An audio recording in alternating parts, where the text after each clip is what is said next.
What is high context versus low context communication cross-culturally? Imagine trying to understand a conversation where some messages are hidden beneath the words, while others are spelled out clearly. That's the difference between high context and low context communication. These styles shape how people from different cultures share ideas and work together, especially in the global job market.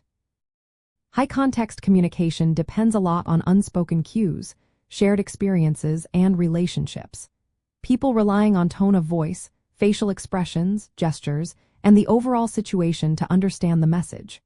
For example, in many Asian, Middle Eastern, African, and Southern European cultures, building trust and long-term relationships comes first. They might avoid saying no directly or give vague answers to keep harmony. In these cultures, understanding what's not said is just as important as what is said. When working in these environments, it's key to pay attention to body language and social cues. Building rapport takes time, and decisions often come after a series of subtle interactions.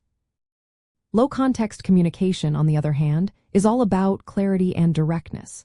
People say exactly what they mean, and the message is in the words themselves. This style is common in countries like the United States, Canada, Australia, and much of Northern Europe. In these places, efficiency and transparency are valued.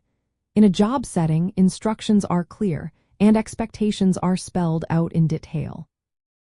Emails, meetings, and reports focus on explicit information to avoid misunderstandings. Employees and managers prefer to have everything written down and straightforward, so everyone knows exactly what to do. When people from these different backgrounds work together, misunderstandings can happen. For example, a person from a low-context culture might see a high-context colleague as vague or evasive. Meanwhile, a high-context worker might find a low-context colleague too blunt or impolite. To succeed in global teams, it's important to recognize these differences.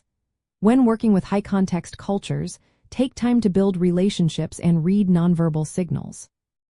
When dealing with low-context cultures, be clear and direct in your communication. Knowing these styles helps employers and employees avoid confusion and work better across borders. It improves teamwork, negotiations, and leadership in the international job market.